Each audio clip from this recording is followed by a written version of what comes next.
आज का दिन विशेष है और इसलिए क्योंकि उत्तर प्रदेश का 9वां बजट पेश हुआ है। ये सेकंड लास्ट बजट था इनका, सेकंड लास्ट बजट। इसके बाद आखिरी बजट होना है और फिर हम सब लोगों को नई सरकार चुनने का मौका मिलेगा। जिस सरकार के पिछले कई बजटों को अगर हम देखें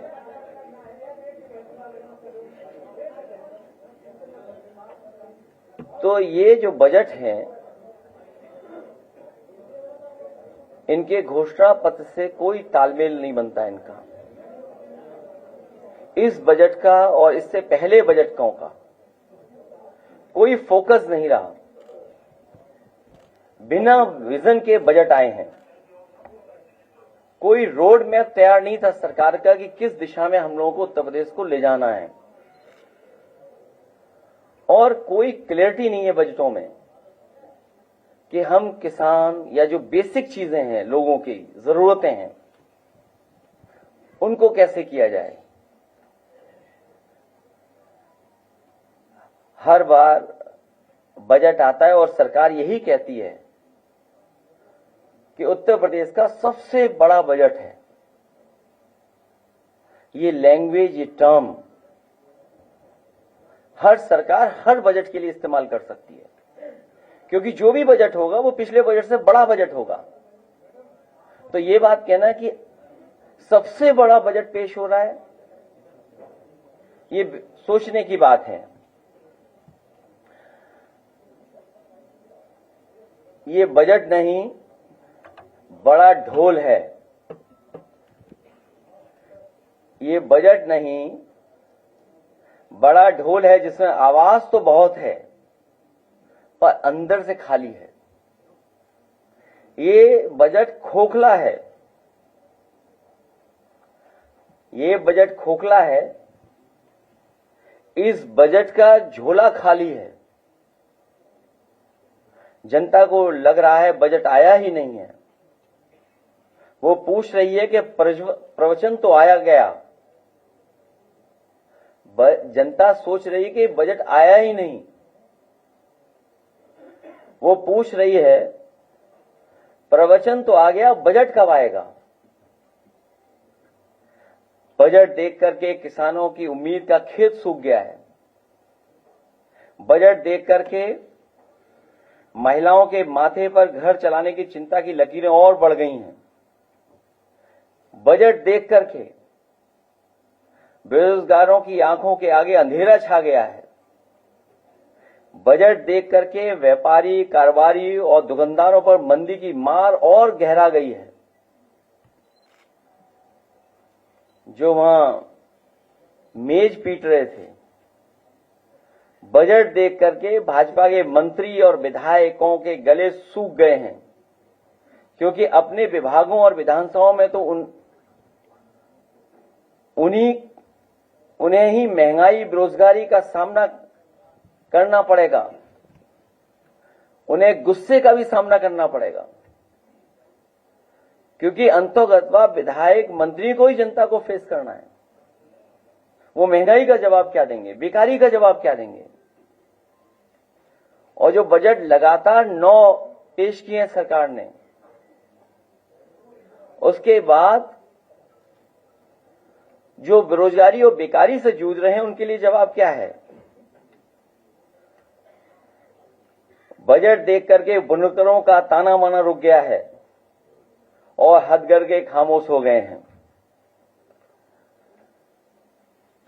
बजट देख करके जनता पूछ रही है कि जुमला मंत्रालय के लिए बजट कितना आवंटित किया है। हालांकि अंग्रेजी की एक कहावत है कि साइलेंस इज गोल्ड। जब उसके से मिलती जुलती हम लोग हिंदी में कहावतें या उसके आसपास की कहावतों को पढ़ते हैं या संस्कृत की जब सोचते हैं, तो हमें समझ में आता है कि हालांकि वो संस्कृत का मैं बोल नहीं सकता हूं, किसी को बुरा लग जाएगा, लेकिन साइलेंस इज गोल्ड, उससे मिलती जुलती ही जो संस्कृत में एक मुहावरा बोलें या सेइंग बोलें या कोट बोलें, उसका मतलब यह है कि विद्वानों की सभा में मूर्ख के लिए मौन ही आभूषण होता है। विद्वानों के सभा में मूर्ख के लिए मौन ही आभूषण होता है। और ये तो विधानसभा थी जहां पर बहुत जागरूक लोग थे। कुछ लोग उर्दू का विरोध उर्दू में किए, और यहां पर जितने लोग बैठे हैं, हमारे पत्रकार साथी बड़े जागरूक समझदार लोग हैं, वो उर्दू को भी जानते हैं, हिंदी को भी समझते हैं, अंग्रेजी को भी समझते हैं। तो सोचिए, पहली सरकार है जो उर्दू का विरोध उर्दू में कर रहे थे।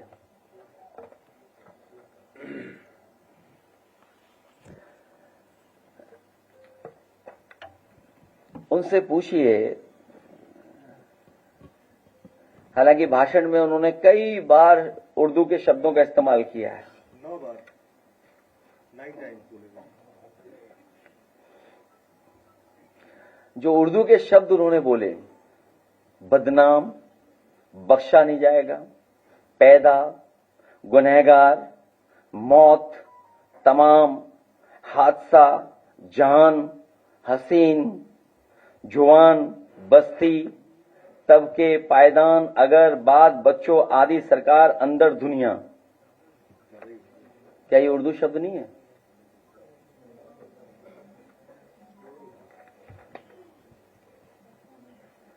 और जो शब्द इस्तेमाल करते हैं, रेल की हिंदी क्या है,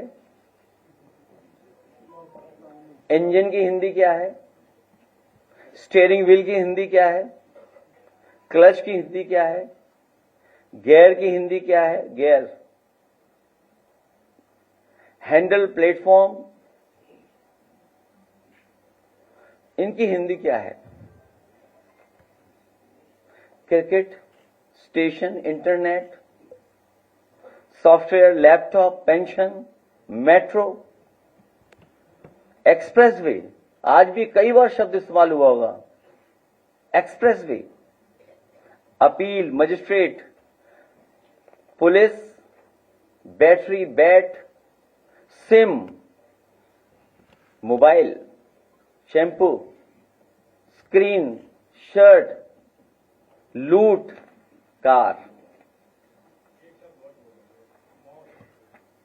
हिंदी और इंग्लिश क्या चीज? हाँ, उर्दू वर्ड है, उर्दू वर्ड जोड़ा मैंने। तो उनको मैंने एक किताब दी थी कल। मैंने कमाल अख्तर जी से कहा था कि स्पीकर जी के माध्यम से कुंभ पर जो स्टडी की थी हार्वर्ड यूनिवर्सिटी ने, साउथ एशिया डिपार्टमेंट ने वो जो स्टडी की थी, वो उस किताब को भेंट किया था मुख्यमंत्री जी को, स्पीकर साहब के माध्यम से। तो अंग्रेजी में भिजवाई थी मैंने, और अंग्रेजी में इसलिए भिजवाई थी मैंने, अंग्रेजी को सजाने के लिए और हिंदी को पढ़ने के लिए मैं भेज दूंगा कमाल अख्तर जी के माध्यम से। जो अंग्रेजी में भेजी है मैंने उन्हें, वो सजाने के लिए, और हिंदी में ये भेज रहा हूं किताब पढ़ने के लिए। कमाल अख्तर जी दे देना उनको।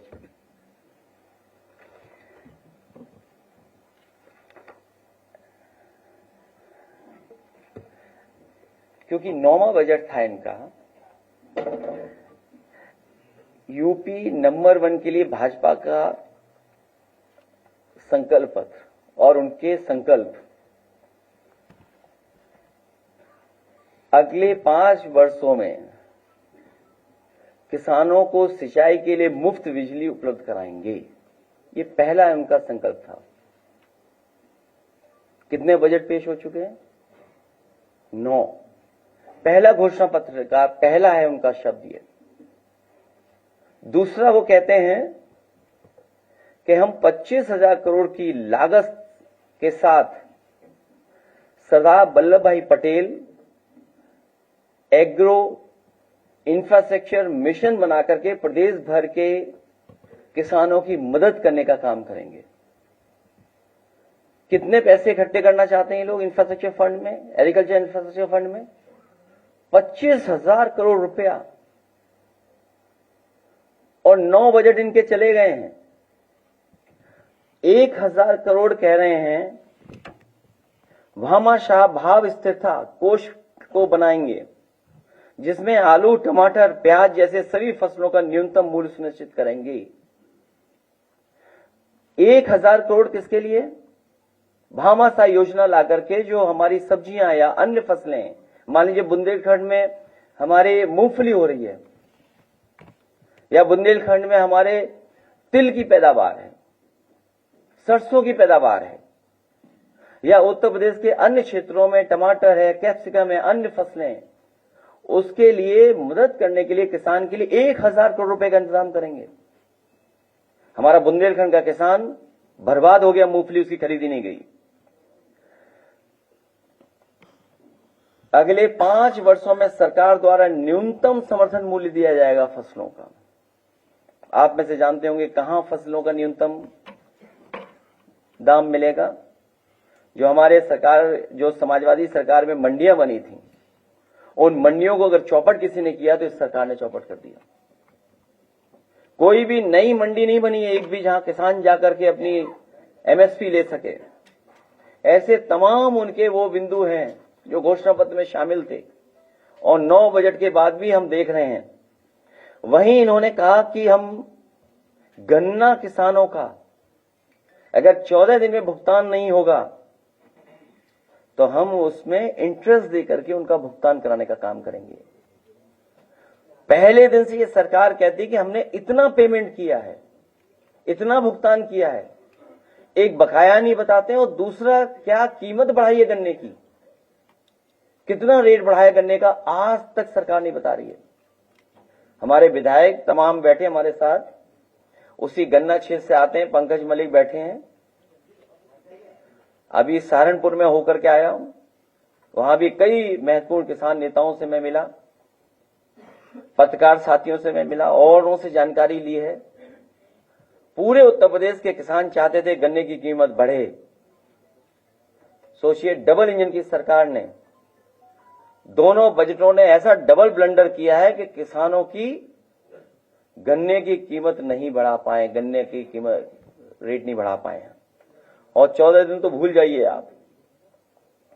फिर ये सरकार कहती है कि हम 4,000 एफपीओ बनाएंगे, एफपीओ, और उनको 18 लाख रुपए से मदद करने का काम करेंगे।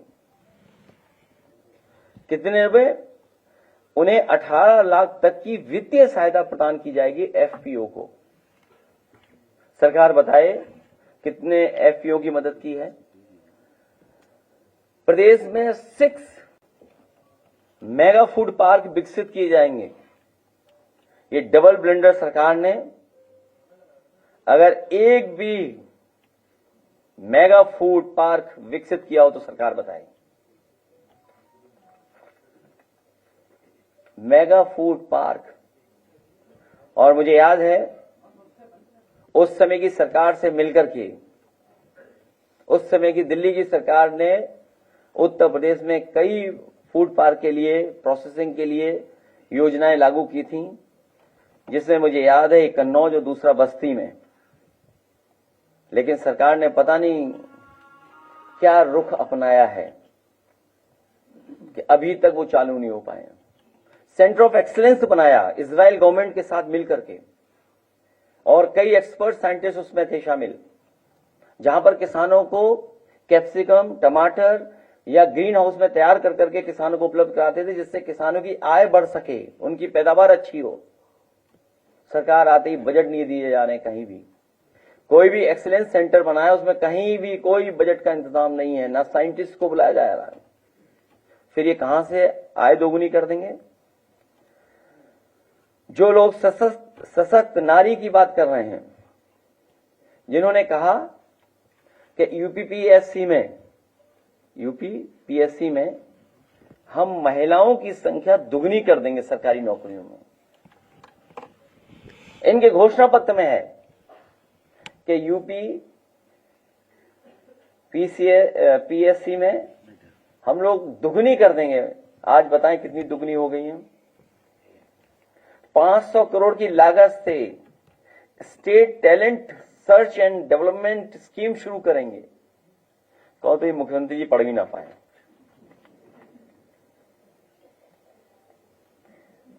स्मार्ट सिटी बनाते बनाते ये स्मार्ट क्लास भी बनाने लगे हैं। ऑडियो वीडियो प्रोजेक्टर के साथ स्मार्ट क्लासरूम बनाई जाएंगी।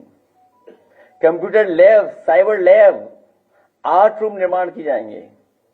वाईफाई की व्यवस्था की जाएगी। आधुनिक इंफ्रास्ट्रक्चर एवं वर्ल्ड क्लास सुविधाओं के साथ विश्वविद्यालयों के निर्माण होंगे।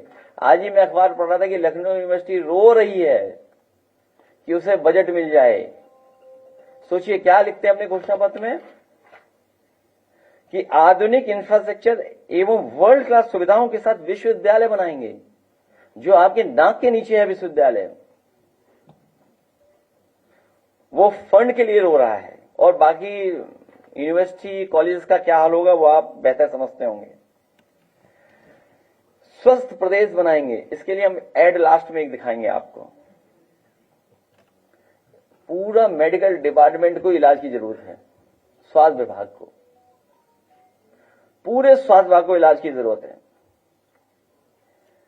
हम लगभग 30,000 करोड़ का इन्वेस्टमेंट लेकर के आएंगे किसी योजना के माध्यम से। 30,000 करोड़ मतलब सरकार अपने हाथ खड़े कर रही है। सरकार नहीं चाहती है कि वो इलाज खुद दे, वो चाहती है कि प्राइवेट इन्वेस्टर्स इसमें आए। और जो वित्त मंत्री हैं, सबसे पहला medical college central state government की स्पॉन्सरशिप दोनों स्कीम से मिलकर के शाहजहांपुर का पहला मेडिकल कॉलेज शुरू किया गया था। उस समय वित्त मंत्री के गृह जनपद का मेडिकल कॉलेज ही में कुछ नहीं हो रहा है। इलाज तो दूर, दवाई तो दूर। जो मेडिकल कॉलेज चलाने के लिए जो स्टाफ की जरूरत होती है, वो स्टाफ ही नहीं है वहां पे। और आपको याद होगा जिस समय मैं सदन में था कि उस मेडिकल कॉलेज में कितने प्रोफेसर की जरूरत है, कितने असिस्टेंट प्रोफेसर की जरूरत है, कितने अन्य स्टाफ की जरूरत है, उसकी पूरी सूची पढ़ी थी मैंने। जब वित्त मंत्री के अपने गृह जनपद के मेडिकल कॉलेज की ये हालत हो, स्वास्थ्य की ये हालत हो, मैंने जानकारी की है शाहजहांपुर की, एक भी एम्बुलेंस नहीं चल रही वहां पर। फोन मिलाने पर एम्बुलेंस ही नहीं आती है। घंटों इंतजार करने के बाद एम्बुलेंस पहुंचती है। सोचिए वित्त मंत्री के जनपद का ये हाल। और अभी हाल में मैं कैंसर इंस्टीट्यूट गया था, क्योंकि इधर अगर हम डेटा सरकार का देखें तो डायबिटीज, हार्ट, किडनी और कैंसर, इन गंभीर बीमारियों से बहुत गरीब के घर में परेशानी आ रही है। बहुत बड़े पैमाने पे ये बीमारियां बढ़ती चली जा रही हैं, लेकिन इलाज नहीं मिल पा रहा है। जो पर्याप्त इलाज मिलना चाहिए, समय से इलाज मिलना चाहिए, क्योंकि अगर समय से इलाज मिल जाएगा तो खर्चा भी कम होगा और जीवन भी बचाया जा सकता है। लेकिन समय पे इलाज नहीं सरकार दिला पा रही है। अभी जब मैं कैंसर इंस्टीट्यूट गया, तो जब मैं कैंसर इंस्टीट्यूट में पहुंचा हूं तो सबसे पहले मरीज जिससे मैं टकराया वो गोरखपुर की थी बेटी एक। सोचिए कैंसर इंस्टीट्यूट में अचानक हम लोग गए, और जब मैंने कैंसर इंस्टीट्यूट के परिसर में गया और मैंने जानना चाहा कि मरीज कहां इंतजार करते हैं, कहां आराम करते हैं, तो वहां पर देखा कि जहां पर ओपीडी बनी हुई है बिल्डिंग की, उसी पर जमीन पर अपना गद्दा बिस्तर लगा करके सो रहे हैं। और जो सबसे पहले मैं टकराया, गोरखपुर की बेटी से टकराया मैं। उसके ब्रेन में पानी निकालने का या ट्यूमर की शिकायत थी, कैंसरस था इसलिए पानी निकाला जा रहा था, उसका फर्दर इलाज होना था। आप सोचिए प्रदेश के मुख्यमंत्री 9 साल से हैं, 9 साल से, और गिनती कर लेना गोरखपुर कितनी बार गए, गोरखपुर कितनी बार पहुंचे हैं। कुंभ का तो गिनती आ गई है, कुंभ में कितनी बार गए वो। अयोध्या की भी गिनती आती है, बनारस की भी गिनती आती है कि ये पहले मुख्यमंत्री जो इतनी बार गए हैं। सोचिए, गोरखपुर में जाने के बाद भी कैंसर का इलाज गोरखपुर में ना उनके बीआरडी मेडिकल कॉलेज में है और ना ही एम्स में है। उस गरीब परिवार को इलाज कराने के लिए लखनऊ आना पड़ रहा है, वो भी समाजवादी पार्टी की सरकार में बने हुए कैंसर इंस्टीट्यूट में। सोचिए आप, उसके लिए बजट, पर्याप्त बजट नहीं दे रही सरकार। कितने वर्ष लग गए उन्हें डायरेक्टर अपॉइंट करने के लिए। जब मैं एक बार औचक निरीक्षक करने गया था, ऐसे ही औचक निरीक्षक नहीं बोलेंगे, अपने बनाए हुए कैंसर इंस्टीट्यूट को देखने, बजट के दिन हमारे साथ चौधरी साहब भी थे। तो जब पहुंचे तो पूछा कि डायरेक्टर कहां है, तो डायरेक्टर साहब को आने में आधा घंटा लगा। वो आना इसलिए नहीं चाहते कि क्या जवाब दें बजट का। अभी हम लोग विधायक लोग सब गए मिल करके, डायरेक्टर गायब हो गया वहां से, और इसलिए चले गए कि क्या बताएं। वो तो काम करना चाहते हैं, डायरेक्टर, डॉक्टर्स काम करना चाहते हैं। वहां इंस्टीट्यूशन में जो प्रोफेशनल डॉक्टर्स हैं वो अच्छा काम करके दिखाना चाहते हैं। लेकिन सरकार ने नाम तो बदल दिया, लेकिन बजट नहीं दे रही सरकार। वहां पर जो मशीन आनी थी, PET scan machine, one of the best machine है वहां की, जो लगनी थी आज तक नहीं लग पाई हैं। कई मशीनें इसलिए नहीं लग पा रही हैं क्योंकि ठेकेदार नहीं सरकार तय कर पा रही है। और ठेकेदार क्यों नहीं तय हो रहा, आपसे बेहतर कौन जानेगा। अब ये बात मैं नहीं कह सकता हूं, ये बात लगता है इन्हें पता है, हमारे पत्रकार साथियों को। यही बात है, सही कह रही है, लेकिन मैं नहीं कह सकता क्योंकि यूपी भारत है। यूपी कभी किसी के साथ भेदभाव नहीं करता। बताओ, उत्तरांचल के लोगों को एक्सेप्ट कर लिया, और उत्तरांचल में जमीन नहीं ले सकते हम लोग जाएं तो वहां 370 लगा दिया उत्तराखंड में। तो ये तो मेडिकल की व्यवस्था, किसी मेडिकल कॉलेज में आप चले जाएं और उसमें चले जाएं, जो प्रधानमंत्री से उद्घाटन कराया गया था, शिलान्यास कराई गई थी अटल बिहारी वाजपेयी जी के नाम पर, अपने प्रधानमंत्री जी के नाम पर, उस यूनिवर्सिटी का हाल क्या है बताइए आप लोग। अब तो बजट में 1 ट्रिलियन वाली बात भी नहीं आ रही है। आप सब लोग बैठे हो, कितनी बार 1 ट्रिलियन आया इसमें? 1 ट्रिलियन कितनी बार आया इस बार? 1 ट्रिलियन अगर आया हो तो बताइए आप।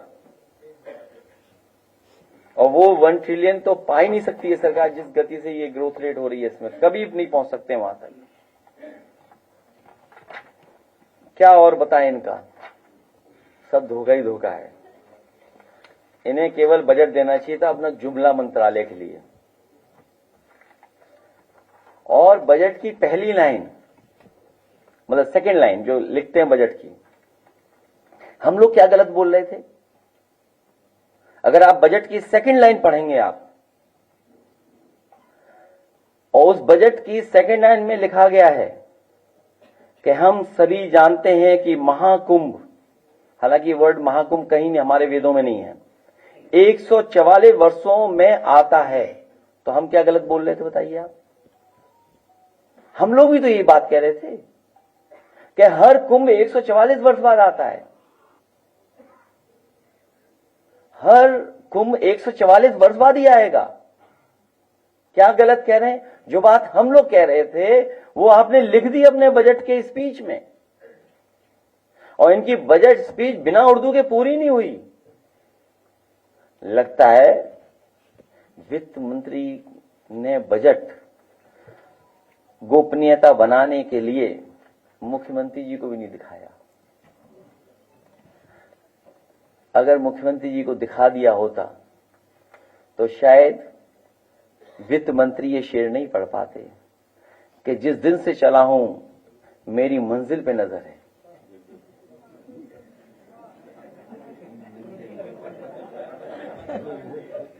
सोचिए आप, ये गोपनीयता उन्होंने बना के रखी। ये सीक्रेसी होती है, क्योंकि आप बजट किसी को बता नहीं सकते बजट पेश होने से पहले तक। तो देखिए सरकार में हो क्या रहा है, और उसी का परिणाम आपने कुंभ में देखा कि जो उत्तर प्रदेश का पॉल्यूशन बोर्ड है उसका जो डेटा कहता है और जो सेंट्रल पॉल्यूशन बोर्ड एनजीटी का जो डेटा कहता है, दोनों में ब्लंडर है, दोनों इंजन टकरा रहे हैं। हो क्या रहा है ये बताइए दिल्ली लखनऊ में। दिल्ली वालों के आंकड़े, दिल्ली वालों का डेटा यूपी वाले स्वीकार नहीं कर रहे हैं, और यूपी वाले अपना नया डेटा है जो स्वीकार करेगी दिल्ली के नहीं करेगी। अब ये बताइए आप, अगर हम दिल्ली वालों के आंकड़ों को मान करके कोई बात कहें और ये सरकार नहीं मान रही है, तो क्या ये सरकार कहेगी कि दिल्ली वाले सनातनी नहीं है? अगर दिल्ली वाले ये कह रहे हैं कि जो गंगा का पानी है, संगम में जो पानी है, त्रिवेणी में जो पानी है, वो स्नान करने लायक भी नहीं है, अगर हम दिल्ली वालों की बात माने तो ये बात हम मान के चले कि लखनऊ वाले दिल्ली वालों को भी सनातनी नहीं मानेंगे, क्योंकि वो विरोध कर रहे हैं, पानी स्नान करने लायक नहीं है। मैं तो इस मौके पर कहूंगा, चाहे वो यूपी पॉल्यूशन बोर्ड के डेटा हो या सेंट्रल पॉल्यूशन बोर्ड का डेटा हो जो मेरे हाथ में है, बीजेपी के सभी नेताओं को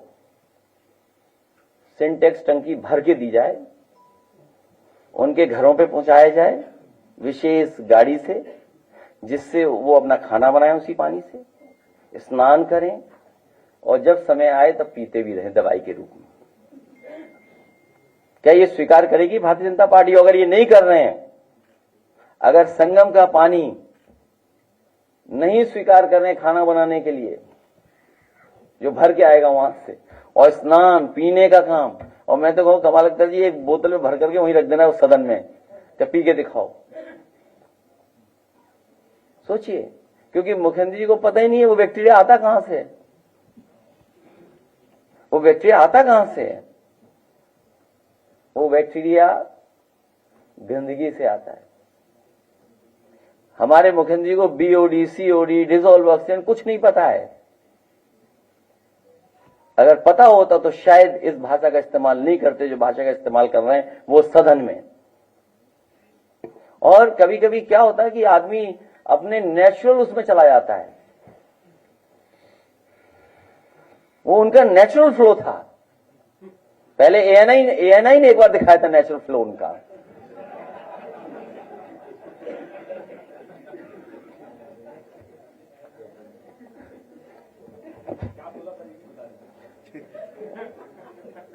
अनपार्लियामेंट्री वर्ड है,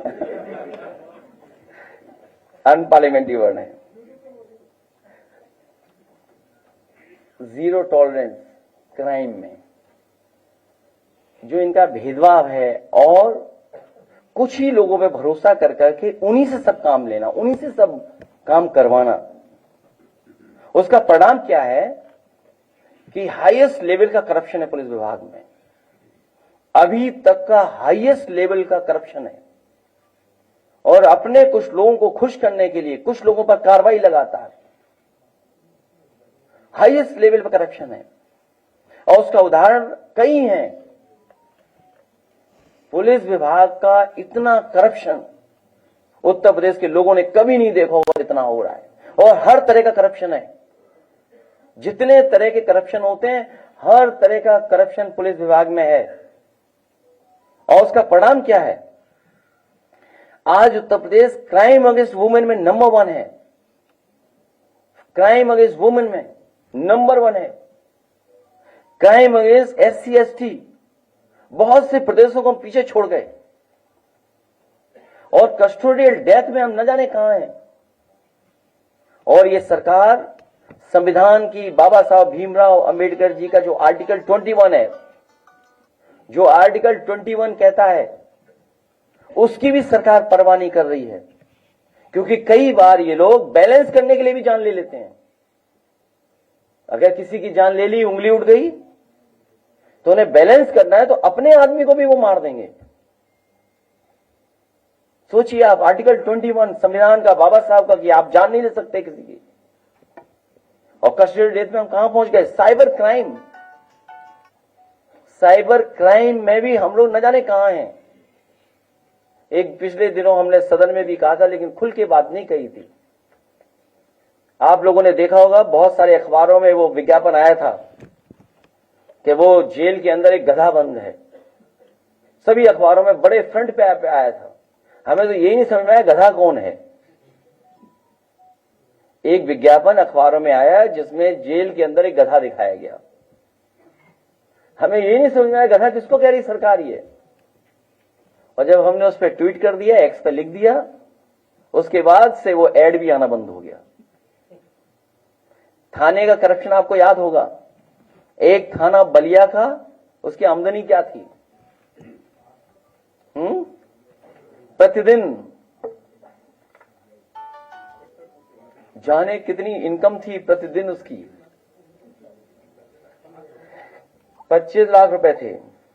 और कुंभ में जो हम लोगों ने दुर्दशा देखी है, कुंभ में ट्रैफिक जाम, गाड़ियों में बैठे रहे लोग, चलने के लिए चलते रहे, किलोमीटरों चलते रहे, सब सड़कें बंद रहीं, लोग स्नान नहीं कर पाए, जहां पानी मिला वहां स्नान कर लिया, संगम त्रिवेणी में नहीं पहुंच पाए। बहुत से लोग बस स्नान करके चले गए, बस उनकी श्रद्धा थी इसलिए स्नान करके चले गए, क्योंकि सरकार ने इतना इवेंट कर दिया, मैनेजमेंट कर दिया और इतना पॉलिटिसाइज कर दिया। पहली बार कुंभ को पॉलिटिसाइज किया गया होगा, इससे पहले कभी कुंभ पॉलिटिसाइज नहीं हुआ। जो हमारे कुंभ की ब्यूटी थी, वो ब्यूटी ये थी कि कन्वर्जेंस ऑफ रिवर, जो नदियां मिलती हैं, वो है ब्यूटी हमारी। इन्होंने बढ़ा बढ़ा के कह करके, और बहुत सारे साधु संत बोल नहीं सकते हैं, लेकिन दुखी मन से गए हैं, क्योंकि उन्हें सेवा मिलनी चाहिए थी। सेवा करने का काम सरकार को करना चाहिए था। सरकार मुनाफे की नहीं सोच सकती है। धर्म के काम में मुनाफा नहीं सोचा जा सकता है। धर्म का काम सेवा का है, आस्था का काम है। कोई इसमें मुनाफा ढूंढ रहा है, सोचिए आप। इनके लिए धर्म मुनाफा हो गया, बिजनेस हो गई। और धर्म में राजनीति पहली बार सम्राट हर्षवर्धन ने जहां शुरू किया था कुंभ, वैसे तो पौराणिक है, लेकिन जो डॉक्यूमेंटेड हिस्ट्री बोलती है वो यही बोलती है कि सम्राट हर्षवर्धन ने कभी कुंभ शुरू किया था। सम्राट हर्षवर्धन वहां पहुंचते थे, 75 दिन रह करके दान कर करके जाते, स्नान करते थे लोग, और सभी धर्मों के लोग बुलाया जाता था, सभी धर्मों के लोग मौजूद रहते थे। जैसे इन्होंने कुंभ शुरू किया, जिस व्यक्ति ने कभी कुंभ शुरू किया उसकी प्रतिभा ही हटा दी वहां से। और जब मैंने उस बात को ट्वीट किया, लिखा एक्स पर, तो जल्दी जल्दी में उन्होंने एक चौराहे पे सम्राट हर्षवर्धन को लगा दिया। मैं आपके माध्यम से कहना चाहता हूं कि सम्राट हर्षवर्धन ने, जिसने कुंभ लगाना शुरू किया था, कुंभ का आयोजन शुरू किया था, जो दान और स्नान के लिए लोग आते हैं, उससे बड़ा महादानी कोई नहीं मिला। हालांकि दानवीर कर्ण का अलग इतिहास है, अलग तरीके से हम लोग मानते हैं, लेकिन कुंभ में महादानी उससे बड़ा कोई नहीं हुआ। उसकी अगर भविष्य में हम लोगों को प्रतिमा लगानी पड़ेगी तो वही कुंभ क्षेत्र में हम लोग लगाने का काम करेंगे। और हम तो दान के लिए कई बार कह चुके हैं, ये सरकार का दिल ऐसा ही नहीं कि दान दे दें। हम तो कहेंगे कि इससे अच्छा मौका नहीं मिलेगा, दिल्ली वालों से दान ले लें, क्योंकि वो जो किला है वो फौज के अंडर है, वो किला दान में ले लेना चाहिए, क्योंकि भविष्य में न जाने कब तक कुंभ होगा। हम लोग धरती पर नहीं रहेंगे तब भी कुंभ होगा, हम लोग नहीं थे धरती तब भी कुंभ हो रहा था। लेकिन बीजेपी वाले इतना प्रचार किए कि कुंभ पहले होता ही नहीं था, वो आए तभी से कुंभ हो रहा है। सोचिए आप, इसको भी ओन करना चाहते हैं। कुंभ भी उन्हीं ने शुरू किया, इवेंट बना दिया उन्होंने। श्रद्धा और भावना से आने वाले श्रद्धालुओं की कितनों की जान चली गई। ये अभी मैं देख रहा था बजट में, ये कोई सेंचुरी बना रहे हैं, गिद्ध सेंचुरी। वो भी क्या है वो, नहीं, कोई संरक्षण हो रहा है, कोई गिद्ध संरक्षण, वो स्पेशल गिद्ध है कोई। तो वो क्या हुआ, प्रजनन क्या होता है बताओ। हमारे मुख्यमंत्री योगी जी क्या सोच रहे हैं, प्रजनन केंद्र गिद्ध का बना रहे हैं। और वो भी कहां पे, अपने गोरखपुर में।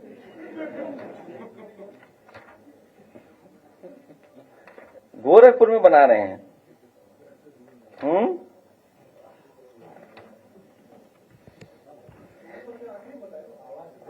नहीं, वो कहीं है।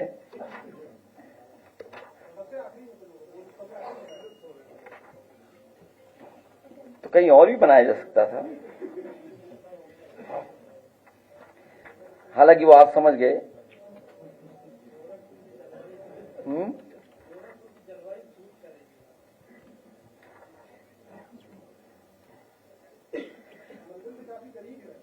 अब ये नहीं पता मुझे, लेकिन वो बना तो रहे हैं कहीं पर।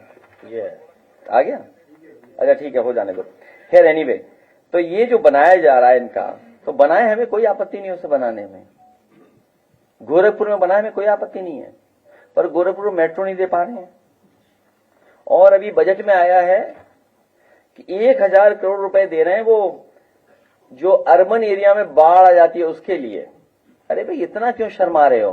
कह देते गोरखपुर की बाढ़ हटाने के लिए 1000 करोड़ रुपए ले रहे हैं। नाम क्यों नहीं डिस्क्लोज कर रहे हो आप पढ़िएगा बजट में। बजट में लिख रहे हैं कि 1000 करोड़ रुपए बजट का लिया है अर्बन एरिया में जो बाढ़ आ जाती है उससे निकालने के लिए। देखिए सोचिए आप, 9 साल हो गए अपने गोरखपुर में नाव चलेगी। इस बार भी जब बरसात आएगी तो देखिएगा, मेट्रो तो नहीं चली, स्टेशन भी कहाँ बना पाए? आज तक स्टेशन भी नहीं बना पाए लखनऊ में। तो उसमें क्या करने जा रहे हैं कि 1000 करोड़ लिख देते गोरखपुर के लिए चाहिए हमें, और पेड़ लगाने जा रहे हैं। लगभग 140 करोड़ पेड़ लगा चुके हैं, और इस वर्ष 35 करोड़ पेड़ और लगा देंगे। तो लगभग जब सरकार जा रहे होंगे तो 200 करोड़ पेड़ लगा दिए होंगे।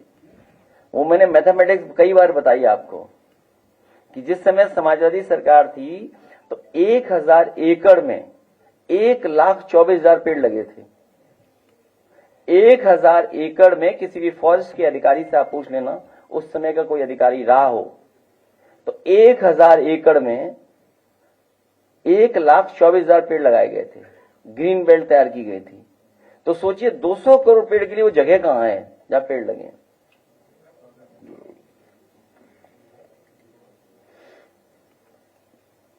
ये जो वर्ल्ड क्लास इंफ्रास्ट्रक्चर की तैयारी थी, सब जाम था कुंभ में। ये वर्ल्ड क्लास इंफ्रास्ट्रक्चर बन रहा है उनका क्या? जो स्मार्ट सिटी बना रहे थे, और हमें भी मिला था जाम। हम जानते कैसे निकले, हमें सब रास्ते पता थे, और हमने औरों की तरह नहीं बहुत समय लगाया उस स्नान करने में। यूं गए, स्नान किया, तुरंत निकल आए। और लोगों से सीखना चाहिए कपड़े पहन करके स्नान करने का। जो स्मार्ट सिटी या स्मार्ट क्लास की बात कर रहे हैं, इन्होंने अपने घोषणा पत्र में लिखा था कि लैपटॉप डिस्ट्रीब्यूशन करेंगे। कोई लैपटॉप बांटा हो इन्होंने सरकार ने तो बताएं। और प्राइमरी एजुकेशन का जो क्षेत्र है, सरकार का दिल्ली का आंकड़ा यह कहता है कि पूरे देश में 11 लाख प्राइमरी स्कूल बंद हो रहे हैं, और जिसमें सबसे ज्यादा प्राइमरी स्कूल कहीं बंद हुए तो यूपी में बंद हुए हैं। आप बताइए, प्राइमरी जो हमारी बेसिक एजुकेशन है, जहां सबसे ज्यादा गरीब परिवार के बच्चे पढ़ते हैं, गांव के हैं, क्या सुधार आया प्राइमरी स्कूल में? जो समाजवादी सरकार में व्यवस्था हुई थी हॉट कुक्ड मील देने की, वो भी ये योजना नहीं बढ़ा पाए। बर्तन देने थे, वो भी नहीं बढ़ा पाए। बैग जो मिलते थे, अब शायद बजट में कुछ पैसा दिया है, लेकिन प्राइमरी एजुकेशन बिल्कुल बर्बाद कर दी इन्होंने। माध्यमिक का बुरा हाल है। और यहां पर सबसे प्रेस्टिजियस देश के जो स्कूल दिल्ली में माना जाता है, संस्कृति स्कूल।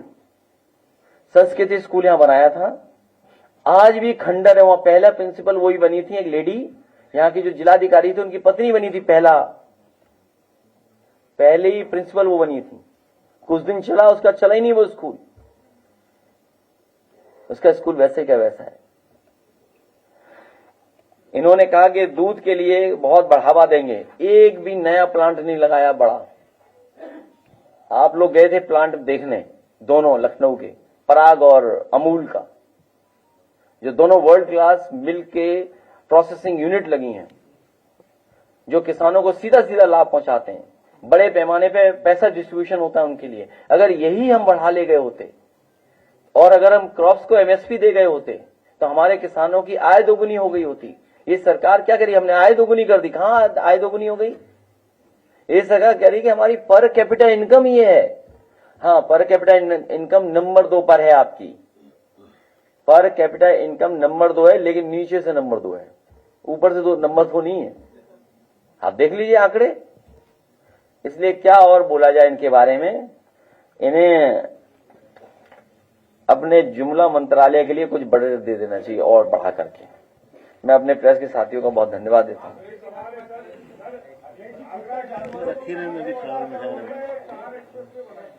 देखिए, आप बिल्कुल कंफ्यूज मत हो उनसे, जिन्होंने अभी तक कुछ नहीं किया। और जहां तक गंगा एक्सप्रेसवे की बात थी, आपको और आपके माध्यम से ही हम लोगों को जानकारी मिलती रही कि ये तय किया था सरकार ने कि महाकुंभ के होने से पहले हम गंगा एक्सप्रेसवे शुरू कर देंगे। आप बताइए, कुंभ खत्म होने को आ गया, क्या वो एक्सप्रेस शुरू हो गया? आपका बुंदेलखंड एक्सप्रेसवे, मैंने पार्लियामेंट में भी ये बात कही कि बुंदेलखंड एक्सप्रेसवे में जितना पैसा आपने लगाया और उद्घाटन के बाद जैसे ही प्रधानमंत्री दिल्ली पहुंचे होंगे, पूरा बुंदेलखंड एक्सप्रेसवे बह गया। और आज भी मेंटेनेंस चल रहा है बुंदेलखंड एक्सप्रेस में। सोचिए आप, जो पूर्वांचल एक्सप्रेसवे बनाया था वो मानक के हिसाब से नहीं बना। इंडियन रोड कांग्रेस कहती है कि मीडियन जो होता है वो 10 मीटर, 12 मीटर, 14 मीटर होना चाहिए।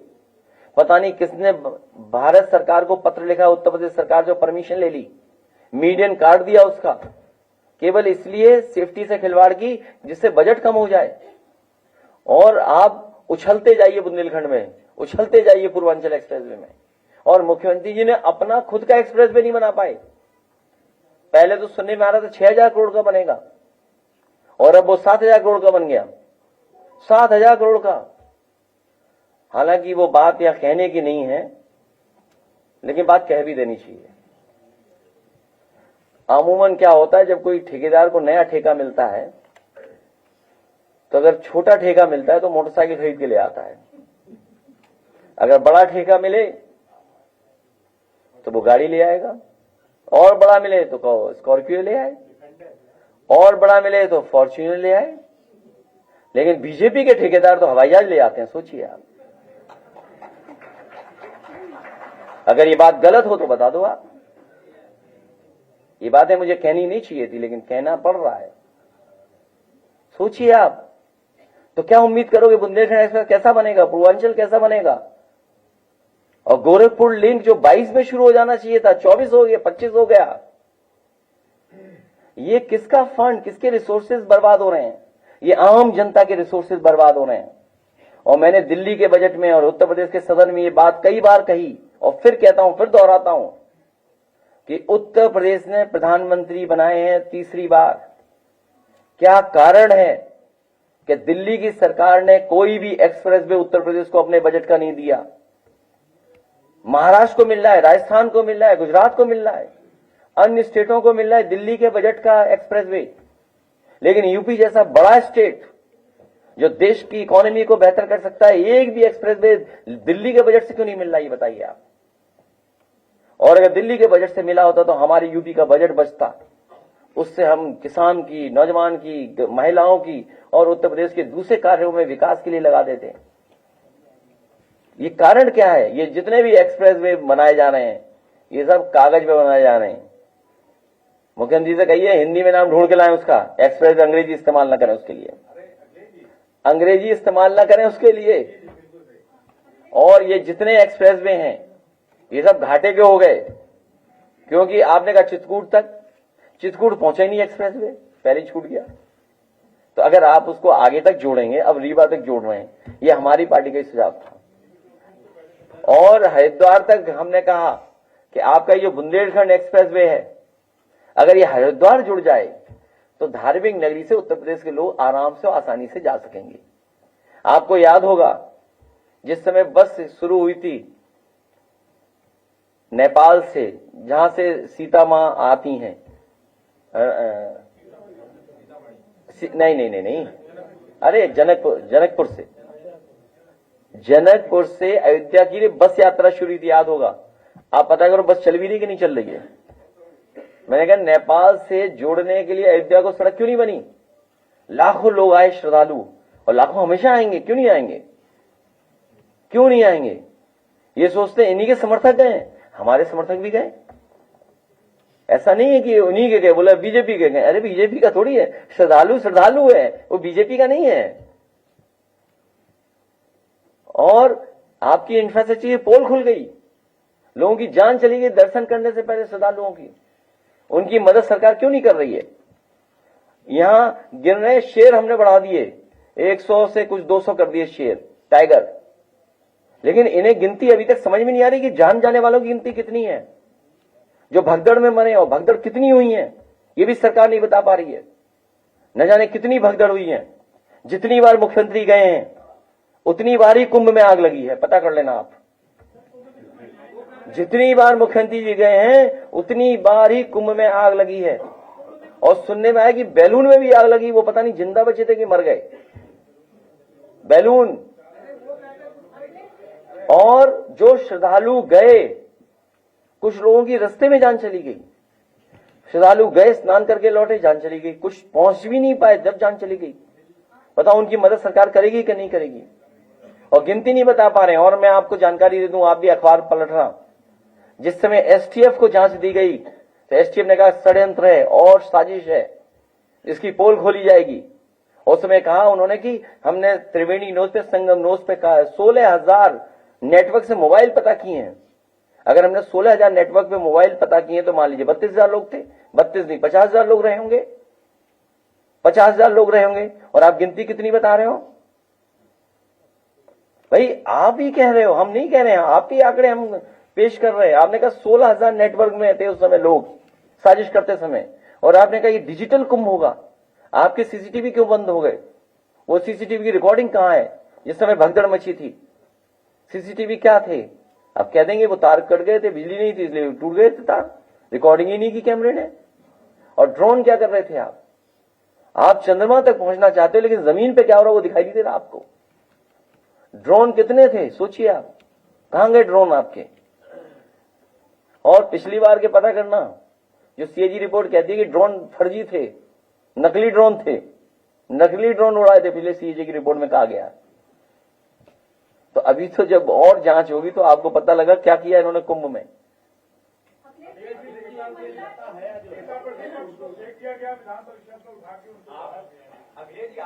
ये आंदोलन इसी तरह करते रहे वो लोग, अपनी आवाज उठाने। इसीलिए हम कहते रहे हैं कि ये लोकतंत्र में जो मर्यादाएं हैं, लोकतंत्र में जो परंपराएं, उसका किसी को स्वीकार नहीं करते हैं। ये वही सदन है जब हमारी संख्या थी, इंटरप्रिटेशन ऑफ आर्टिकल की बात थी, इंटरप्रिटेशन ऑफ नियम की बात थी। इन्होंने लीडर पोजिशन नहीं बनने दिया हमारा। आप बताइए लीडर पोजिशन कहां बनने दिया इन्होंने हमारा? और अब क्योंकि सुन नहीं सकते, स्वीकार नहीं कर सकते हैं, सच ये स्वीकार नहीं कर सकते हैं, ये सच नहीं सुनना चाहते हैं, इसीलिए लोगों पे तानाशाही दिखाते हैं। ये कमजोर लोग हैं, डरपोक लोग हैं। अरे वो बात अलग है, कुंभ की बात करो, कुंभ की। बाबा पूछ रहे थे कि चाचा को छोड़ के आप अकेले डुबकी लगाए।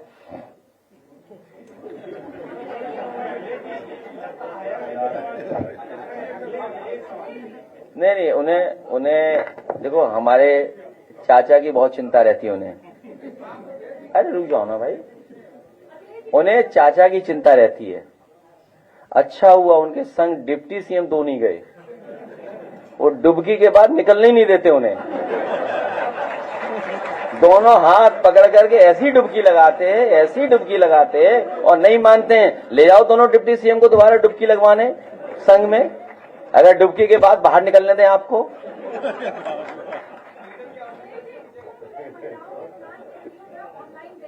देखिए ये बहुत गलत हुआ है, महिलाओं के साथ इस तरह का व्यवहार होना। इसकी तभी तो मैं कह रहा हूं, जो लोग ये कहते हैं डिजिटल कुंभ होगा, तो आपके सीसीटीवी या इस तरह की चीजें जो हो रही थी, साइबर क्राइम में आप नंबर 1 है, यूपी साइबर क्राइम में नंबर 1 है। क्या कर रहे हैं आप? एआई, बताइए, एआई जानते नहीं हमारे मुख्यमंत्री एआई क्या है? अच्छा, एआई अगर जानते होते तो आप सोचिए, मुझे किसी ने बताया, हो सकता है मुझे जानकारी गलत दी हो, आप बेहतर उस चीज को इंटरप्रेट कर सकेंगे। मुझे किसी ने जानकारी दी कि मुख्यमंत्री जी का कोई बहुत प्रिय सलाहकार है, उसने ये कहा कि मोहम्मद शमी ने डुबकी लगाई है। अच्छा, क्योंकि मोहम्मद शमी को उन्होंने कहां देखा होगा, तो सुनने में यह आया कि एआई जनरेटेड जो उसकी पिक्चर थी वो सोशल मीडिया पे चल रही थी। अब वो मैं नहीं जानता किसके साथ। तो अरे रुक जाओ ना, भागो नहीं, अब तुम्हारा जवाब सब देंगे। तो जो एआई जनरेटेड, तो एआई के रिले बना रहे सेंटर, क्या जानते हैं एआई के बारे में हमारे मुख्यमंत्री जी? बताओ ना क्या जानते होंगे, आप खुद सोच के बताइए। जो ये कहते हो कि एआई से जनरेटेड फोटो को वो सच मान गए कि शमी ने डुबकी लगाई है। सोचिए आप, लगाई किसी और ने डुबकी, कह दिया किसी और के बारे में। ये तो हमारे मुख्यमंत्री हैं।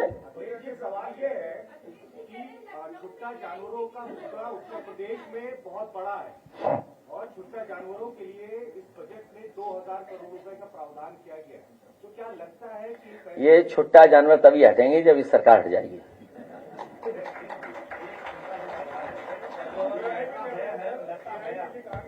लता है उर्दू की शायरा, उन्होंने एक पंक्ति उर्दू में गाई थी, तो एक पंक्ति सुनाने पर एक सवाल ये देते हैं, यहीं की बेटियां दोनों ने यहीं पर जन्म लिया, सियासत से इन्हें हिंदू और मुसलमान क्यों बना दिया? मुझे दोनों के हालात एक ही मालूम होते हैं, कभी हिंदी पे बंदिश तो कभी उर्दू पे ताला। बात निकली है तो दूर तलक जाएगी, वो ये कि ये जो कल उन्होंने परसों उन्होंने नेता सदन ने कटमुल्ले पे बयान दिया था उर्दू पे, तो उस पे अध्यक्ष ने कार्रवाई से उस शब्द को नहीं निकाला। मुझे दुख इस बात का भी है कि अखबारों ने भी बढ़ा चढ़ा करके लिखा है, और अखबारों ने इसलिए बढ़ा चढ़ा के लिखा है कि अखबार भारतीय जनता पार्टी के हो गए हैं। ये जो अखबार हैं जो बढ़ चढ़ा करके शब्द लिख रहे हैं, या जो चैनल बढ़ चढ़ा करके दिखा रहे हैं, ये कई बार अपना सच बोलना चाहते हैं लेकिन उसके बाद भी मजबूरी बीजेपी के इशारे पे काम करते हैं। तो इसलिए ये गलती जहां सरकार से हुई, नेता सदन से हुई है। और सबसे खराब बात ये, मैंने कल भी प्रेस में कहा और आज फिर रिपीट करता हूं मैं आपकी बात, अगर किसी सदस्य में किसी वजह से वो बात निकल गई हो, क्योंकि वो उनका नेचुरल फ्लो है, ये हमारे मुख्यमंत्री जी का नेचुरल फ्लो है। हमारे मुख्यमंत्री नेचुरली ऐसे हैं। वो हम एएनआई की बात को नहीं कहना चाहते। सुनने में ये भी आया है कि एक दिन एएनआई के सामने ज्यादा रो दिए तो ज्यादा रिकॉर्डिंग हो गई, तो उन्होंने वो रिकॉर्डिंग डिलीट करा करके दोबारा रोए फिर वो। तो जो शायरी आप पढ़ रहे हो, हमारे जो मुख्यमंत्री जी ने पता ही नहीं उर्दू के बारे में। सोचो, उर्दू के बारे में, उर्दू के माध्यम से विरोध कर रहे थे। और सच्चाई ये है कि उर्दू भारतीय भाषा है, उर्दू भारतीय भाषा है, यहीं पर जन्मी है, यहीं पर पली है, यहीं पर बड़ी हुई है और मेरठ और आसपास से निकली है। तो मुख्यमंत्री जी को कुछ पता नहीं है, वो बस अकेले में गजल सुनते हैं। एक कोई गजल पता नहीं कौन सी थी जिसमें रो रहे थे, इमोशनल हो गए थे। अगर आप कोई देखिएगा, बहुत इमोशनल हो गए थे मुख्यमंत्री जी उसमें। नहीं, वो नहीं थी, वो गजल किसी और की है, गुलाम अली की पढ़ रही है। सर, महाकुंभ में जो गंगा का पानी है उसकी गंदगी को लेकर दोनों सरकारें आमने सामने है। सेक्टर पॉल्यूशन कंट्रोल कुछ और कह रहा है, पॉल्यूशन कंट्रोल कुछ और कह रहा है, यूपी गवर्नमेंट कुछ और कह रही है। आप क्या मान रहे हैं, कौन सच? मैं ये मान रहा हूं कि हमारे मुख्यमंत्री जी ये कह रहे हैं कि दिल्ली वाली सरकार सनातनी नहीं है। ये दिल्ली और लखनऊ की सरकारों में ब्लेंडर हो रहा है। दोनों इंजन टकरा रहे हैं, डब्बे भी टकरा रहे हैं, इंजन जा ही नहीं पाए हैं, डब्बा वहां शपथ में पहुंच गए कोई। तो तुम्हारी सवाल पूछ पाते हो? देखिए, सवाल का जवाब तभी देंगे जब सब लाइव दिखाओगे या सब रिकॉर्डिंग बाद में दिखाओगे। अरे चल रहा है।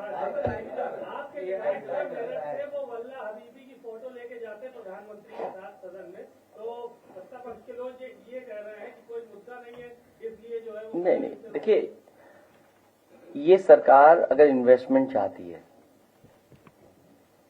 तो ये मुसलमानों के खिलाफ नफरत इन्हें भूलनी पड़ेगी। जो बात ये लॉ एंड ऑर्डर के लिए कहते हैं कि लॉ एंड ऑर्डर जब तक बेहतर नहीं होगा तब तक आपके यहां इन्वेस्टमेंट नहीं आएगा। तो इसका मतलब ये मान लें कि इन्वेस्टमेंट नहीं आया तो लॉ एंड ऑर्डर खराब है आपका। और जब तक नफरत आप नहीं खत्म करोगे तो आप स्टेट को कैसे ग्रोथ के उस इंजन बना पाओगे। और सच्चाई तो ये है, जो कतार के हेड आए हैं सबसे ज्यादा फंड्स उन्हीं के पास हैं। फंड्स जो इन्वेस्ट हो सकते हैं दूसरे देशों में। तो हमारी सरकारों को यह कोशिश करनी चाहिए कि कतार का फंड हमारे इकोनॉमी में लगे, हमारे यहां इन्वेस्ट हो। तो इसीलिए दिल्ली वाले तो गले मिल रहे थे और अपना प्रोटोकॉल तोड़ करके गए थे एयरपोर्ट पर मिलने। सोचिए, अमेरिका के राष्ट्रपति नहीं आए आपके प्रधानमंत्री को रिसीव करने। अगर आपका देश ताकतवर होता, क्योंकि कतार के जो वो आए हैं वो बहुत मजबूत हैं, वो आर्थिक रूप से ज्यादा इन्वेस्ट कर सकते हैं, ज्यादा आपकी इकोनॉमी में पैसा लगा सकते हैं। इसलिए आपने उन्हें खुश करने के लिए, उनसे इन्वेस्टमेंट ज्यादा लेने के लिए अपना प्रोटोकॉल तोड़ करके उनका सम्मान में आप वहां रिसीव करने गए थे और गले मिल करके आए। ये बात हमारे लखनऊ वाले नहीं समझते। लखनऊ वाले जाते नहीं कहीं विदेश, अब कहीं गए हो एक दो देश तो पता नहीं मुझे,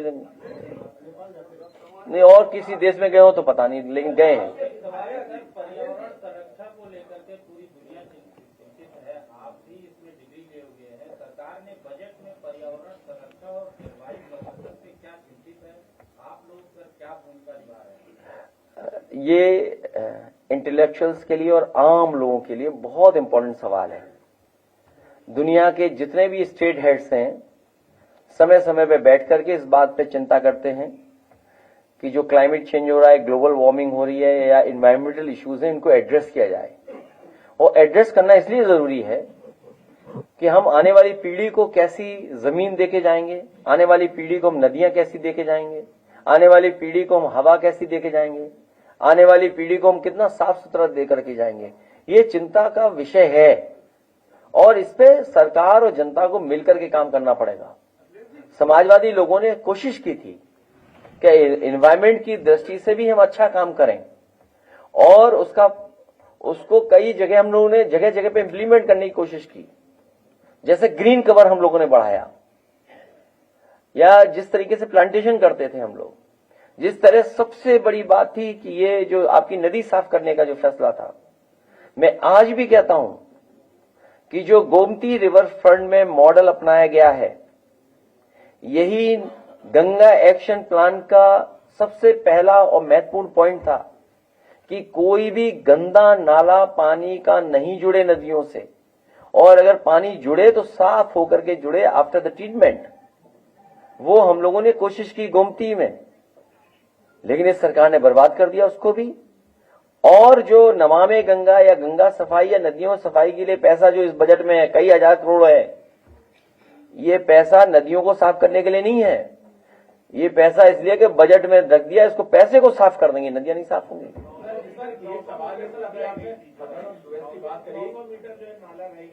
जी जी जी, नहीं ये मैं आज कह रहा हूं कि देश का one of the best river front होगा। और जब भी समाजवादी सरकार आएगी तो आप खुद देखेंगे कि देश का सबसे अच्छा रिवर फ्रंट अगर कोई होगा तो वो आपका लखनऊ का होगा।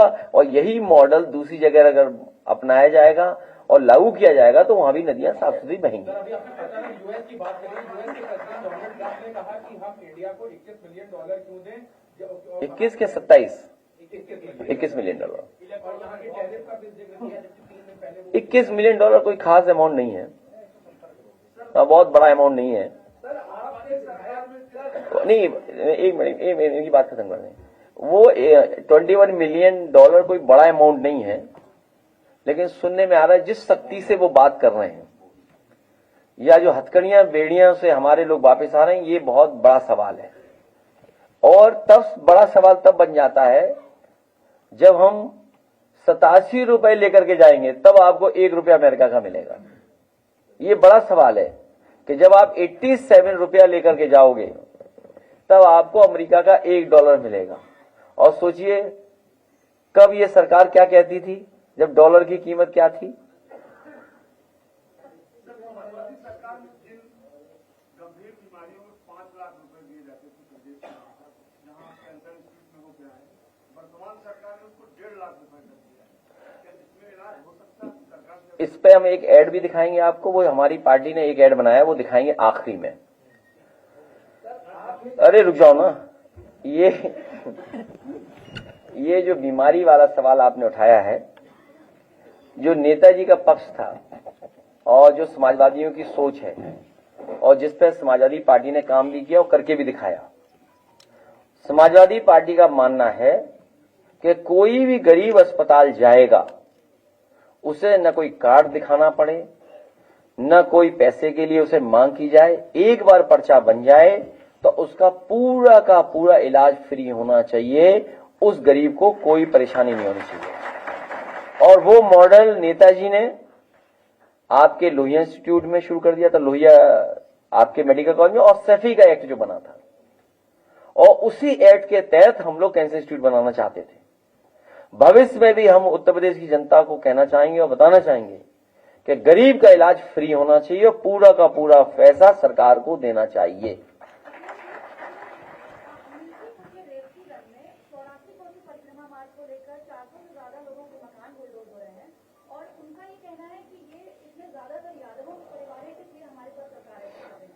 जितना यादव या जो भी पिछड़े दलित, हाँ एक बात और कहने आपको, इस बजट में पिछड़े दलित आदिवासी और माइनॉरिटी के लिए कुछ है ही नहीं। इस बजट ने बड़े पैमाने पर भेदभाव किया है, पिछड़ों के साथ, दलितों के साथ, आदिवासियों के साथ, मुस्लिम भाइयों के साथ और आदि आबादी के साथ। और जहां तक बात आप कह रहे हैं फैजाबाद अयोध्या की, वहां लगातार अन्याय हो रहा है।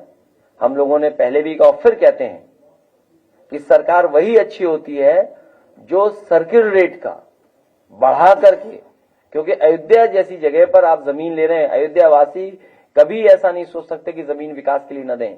आप सर्किल रेट का बढ़ा करके 6 गुना उन्हें दे दीजिए, वो अपने आप स्वयं तैयार हो जाएंगे, या मार्केट वैल्यू जो हो उसके हिसाब से उन्हें ज्यादा पैसा मिलना चाहिए। हम उनको गरीबों को बताना चाहते हैं, कोर्ट जाएं और 1.5 साल बाद समाजवादी सरकार बनाएं, आपका सर्किल रेट बढ़ा करके 6 गुना मुआवजा देने का काम करेंगे। ये सरकार कंजूस है, ये सरकार का कहना मत मानना। ये 5 स्टार होटल अयोध्या में बनाना चाहते हैं। इन्हें होश ही नहीं है बीजेपी वालों को कि बिना बार के 5 स्टार होटल नहीं बन सकता। सोचिए अयोध्या में ये बार खोलना चाहते हैं। आप बताओ पत्रकार साथियों, कोई अगर ये बात गलत हो तो बताइए कि 5 स्टार होटल कैटेगरी में तभी आप शामिल होंगे जब आपके होटल में बार होगा, बार। सोचिए अयोध्या में बार खोलना चाहते हैं लोग, और अगर बार की परमिशन नहीं होगी तो वो 5 स्टार नहीं खुलेगा। तो जमीन तो ले ली लोगों ने, लेकिन अभी तक कोई 5 स्टार होटल नहीं खुला वहां पर। अगर ये बात गलत हो तो बताइए। और वो पानी का जहाज जो चला था बनारस से, बताओ उसमें बार था कि नहीं था? सब मुस्कुरा रहे हैं, सब चाहते हैं होना चाहिए बार। आपके विधायक सदन में विपक्षी विधायकों के खिलाफ कार्रवाई की मांग कर रहे हैं, तो अच्छी बात है, आप भी उस पर सहमति दे दी कि विपक्षी विधायकों के खिलाफ कार्रवाई हो। लड़ते रहना चाहिए, संघर्ष करते रहना चाहिए। हम लोग उसके पक्ष में हैं। हम इसलिए पक्ष में हैं क्योंकि धीरे धीरे ये सरकार प्राइवेटाइज कर देगी, किसी की परवाह नहीं करेगी। चीजें सब प्राइवेटाइज होती चली जा रही हैं, और जब प्राइवेटाइज हो जाएंगी तो नौकरियां तो वहीं होंगी, और वो जो रिसोर्सेज यूज करते हैं वो रिसोर्सेज सरकार की आम जनता का यूज करते हैं। जितना भी बिजनेस फ्लोरिश करता है, ऐड लगाइए, ऐड देखे बिना मत जाइए भाई। ऐड देखे इतनी जल्दी कहां जा रहे हो? ये कहां के पत्रकार थे लोग? अरे लंच भी होगा। ये अस्पताल तो हमें खुद ही बीमार लग रहा है। न डॉक्टर है, न दवाई, न सुई, न जांच है। सुबह से दोपहर हो गई। भैया डॉक्टर कब आएगा? लगता है सरकार बदलेगी तभी डॉक्टर आएगा। इस बेकार सरकार का इलाज हमें करना ही होगा। इस बार हम गरीबों की मदद करने वाली सरकार वापस लाएंगे और सबको सेहतमंद बनाएंगे। जिनका काम आज भी है, 27 में बनाएंगे उनकी सरकार। अपनी सरकार बनाएंगे, अपनी सरकार बनाएंगे। समझ नहीं पाए, द्वार दिखाइए।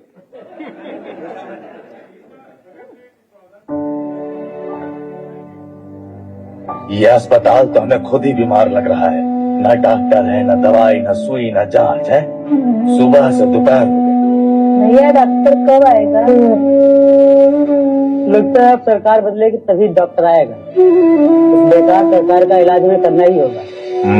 इस बार हम गरीबों की मदद करने वाली सरकार वापस लाएंगे और सबको सेहतमंद बनाएंगे। जिनका काम आज भी है, 27 में बनाएंगे उनकी सरकार। अपनी सरकार बनाएंगे, अपनी सरकार बनाएंगे। किसान वाला भी दिखा दो जो कल एआई तो समझ नहीं पाए, मोहम्मद शफी दिखा रहे प्रधानमंत्री भाई। उनके किस सलाहकार ने बताया कि ये मोहम्मद शफी गए थे स्नान करने? ये बता सकते हैं ये किसने बताया था? नहीं सच है, मतलब ये तो नहीं करना चाहिए। उन पर जो सलाहकार हैं, इतना धोखा नहीं देना चाहिए मुख्यमंत्री को। देखिए मुख्यमंत्री को ऐसा धोखा नहीं देना चाहिए उन सलाहकारों को, है? नहीं यार, तुम नहीं जानते कुछ। एआई पे देखा ना उन्होंने, सोशल मीडिया पर। सोशल मीडिया पे सानिया मिर्जा के साथ चल रही है। अरे आपकी भी चल रही है, बॉडी वाली कपड़े उतारते हुए आप भी चल रहा है 6 पैक के साथ। अरे बच के रहना एआई से। तेरा कुछ गाना वाना नहीं है। ए अपना लाओ, किसान वाला दिखाओ। ये महफिल तुम्हारे लायक नहीं है, जब ये चले जाएगी तब सुनाना है।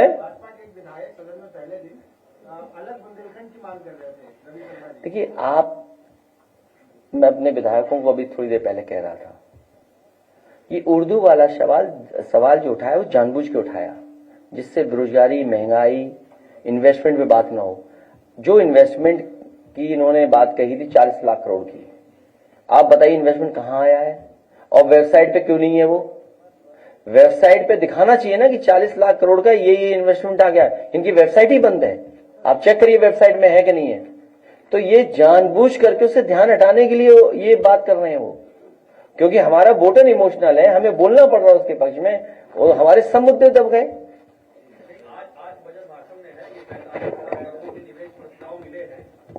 अरे यार, हर बार यही बजट में पढ़ते, तुम भी उन्हीं की बातें कर रहे हो यार, हद हुई तुम्हारी बात यार।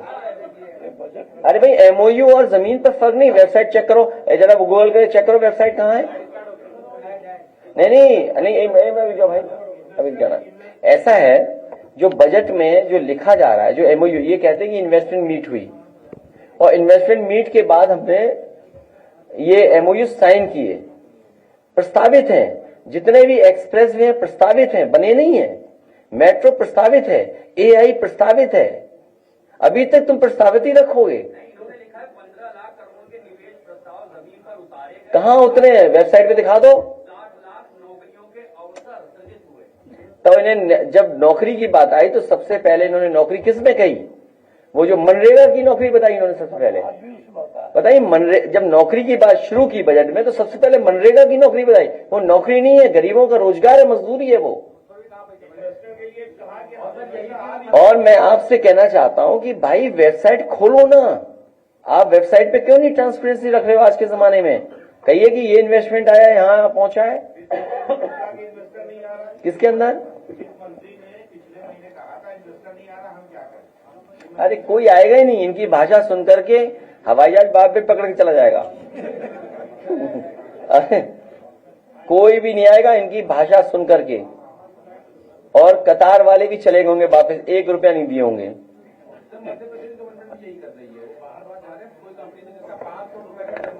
एक मिनट, एक ये देखो बड़ा सवाल है। एक मिनट साथी, देखिए इन्वेस्टमेंट का बड़ा सवाल होता है। जो इन्वेस्टर है वो अपनी सेफ्टी चाहता है, वो बिजनेस चाहता है, और इन्वेस्टर इन्वेस्ट तभी करेगा जब उसके हिसाब से पॉलिसी होगी या उसके हिसाब से कुछ इंसेंटिव आप दोगे।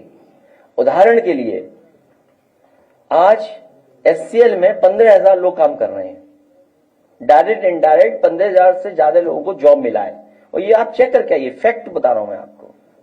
तो जब एफसीएल आना था, एचसीएल यहां पर आना था, तो उनकी कुछ शर्तें थी।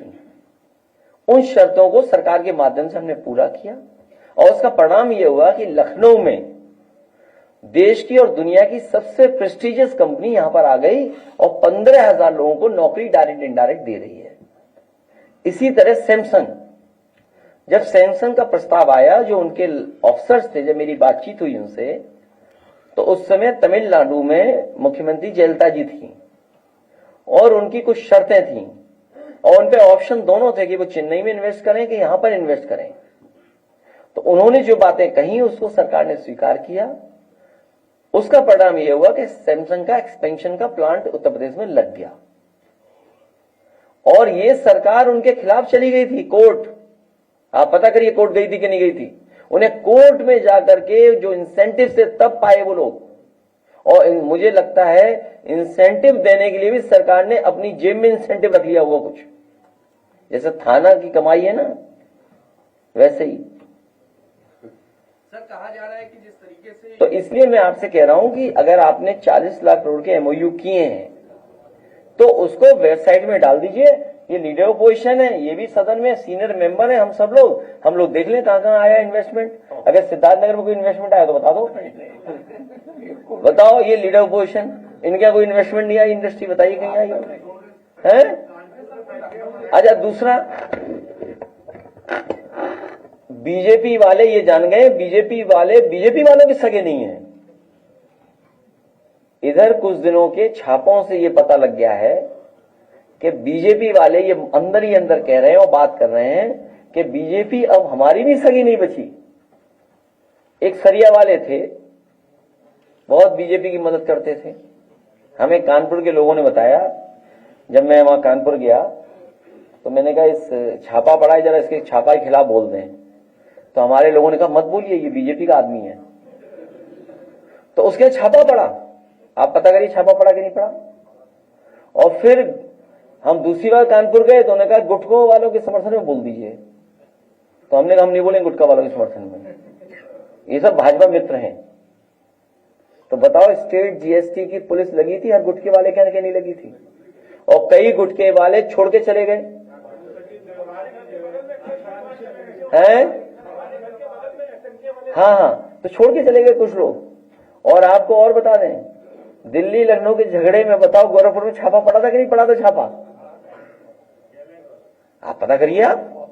हाँ, तो अब धीरे धीरे बीजेपी वाले भी जान गए हैं कि बीजेपी की सगी बीजेपी भी नहीं बची। अब अभी कन्नौज में छापा पड़ा, भाई उसमें एक ही भाई तो समाजवादी था, उनका परिवार बड़ा है, पूरा परिवार हमारी मदद करता था इस समय पर। कन्नौज में जो भी लेटेस्ट छापा पड़ा है तो वो बीजेपी वालों ने छापा पड़वा दिया, इसलिए छापा पड़वा दिया कि समाजवादी पार्टी जीत गई वहां। तो सच्चाई ये है कि पूरा परिवार पहले हमारी मदद करता था, अब परिवार में थोड़ा अलग अलग हो गए। तो कुछ परिवार के सदस्य हमारी मदद करते थे, बाकी सब बीजेपी की मदद करते थे। लेकिन छापा पड़ा तो पूरे परिवार में पड़ गया छापा। तो बताओ, बीजेपी वालों के सगे हैं क्या?